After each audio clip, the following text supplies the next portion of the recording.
ശ്രീമാത്രേ നമ. മന്ത്രം എന്നത് എല്ലാവർക്കും പ്രാപ്യമായ, എല്ലാവർക്കും ചെയ്യാവുന്ന ഒന്നാണ്. അല്ല എന്നാണ് എൻ്റെ ഉത്തരം. മന്ത്രം എല്ലാവർക്കും ചെയ്യാം, പക്ഷെ അതിന് പൂർണ്ണമായ ഫലസിദ്ധി ഉണ്ടാവണമെങ്കിൽ ഒരു നല്ല ഗുരുവിന്റെ കയ്യിൽ നിന്ന് നമ്മൾ മന്ത്രോപദേശം വാങ്ങണം. ഉദാഹരണത്തിന് ഒരു കഥ പറയാം.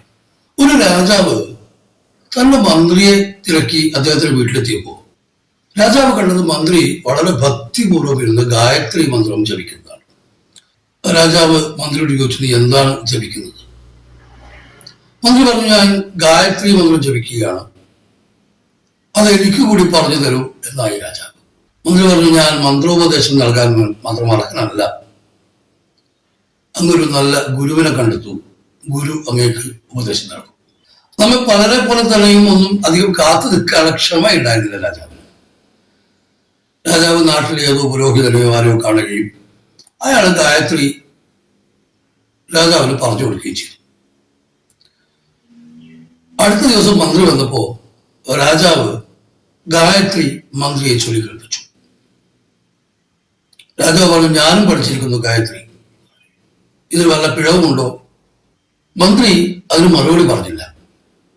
പകരം അടുത്തു നിന്ന സേനാനായകനോട് രാജാവിനെ പിടിച്ച് തുറങ്കലിടാൻ ആജ്ഞാപിച്ചു. സേനാനായകൻ അടങ്ങിയില്ല, കാരണം രാജാവിനെയാണ് തുറങ്കലടിക്കേണ്ടത്. മന്ത്രി വീണ്ടും ആജ്ഞാപിച്ചു, സേനാനായക, ഈ രാജാവിനെ പിടിച്ച് തുറങ്കലടയ്ക്കും. തന്നെ തുറങ്കലടയ്ക്കാൻ മന്ത്രി കൽപ്പിച്ചത് കേട്ട് രാജാവിന് അതിയായ കോപം വന്നു. ഒന്നും ആലോചിക്കാതെ രാജാവ് സേനാനായകനോട് പറഞ്ഞു, ഈ മന്ത്രിയെ പിടിച്ച്, രാജഭക്തിയില്ലാത്ത മന്ത്രിയെ പിടിച്ച് തുറങ്കലടക്കി. കേട്ട പാതി കേൾക്കാത്ത പാതി സേനാനായകൻ മന്ത്രിയെ തുറങ്കലടച്ചു. തുറങ്കലടയ്ക്കാൻ വേണ്ടി മന്ത്രിയെ പിടിച്ചപ്പോ മന്ത്രി പറഞ്ഞു, മഹാരാജ നിൽക്ക്, ഞാൻ ഒരു കാര്യം ഉണർത്തിക്കട്ടെ.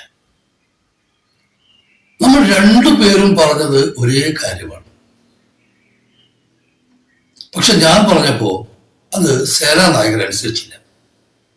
കാരണം ഉത്തരവിടാൻ മാത്രം യോഗ്യനല്ല ഞാൻ എന്നതുകൊണ്ടാണ്. പക്ഷെ അന്ന് പറഞ്ഞപ്പോ സേനാനായകൻ അനുസരിച്ചു, കാരണം അങ്ങ് ഉത്തരവിടാൻ യോഗ്യനാണ്. നമ്മുടെ രണ്ടുപേരുടെയും ആജ്ഞ അനുസരിക്കേണ്ട ആളൊന്നു തന്നെയാണ്. പക്ഷെ യോഗ്യനായ ഒരാൾ പറയുമ്പോഴാണ് അത് സ്വീകരിക്കപ്പെടേണ്ട, അല്ലെങ്കിൽ സ്വീകരിക്കേണ്ട ആൾ സ്വീകരിക്കേണ്ട വിധത്തിൽ സ്വീകരിക്കുക. ഇത് തന്നെയാണ് ഞാൻ പറഞ്ഞത്. മന്ത്രം ഇങ്ങനെയാണ്. മന്ത്രത്തിന്റെ ഫലസിദ്ധി തരേണ്ടത് ഒരാൾ തന്നെയാണെങ്കിലും അതിനുള്ള അർഹത നേടിയതിനു ശേഷം മാത്രം വേണം മന്ത്രം ജപിക്കാൻ. അതുകൊണ്ട് ഒരു നല്ല ഗുരുവിൽ നിന്ന് കിട്ടുന്ന മന്ത്രോപദേശമാണ് ഫലപ്രാപ്തിയുള്ള മന്ത്രോപദേശം. ശ്രീമാത്രേ നമഃ. നമസ്തേ.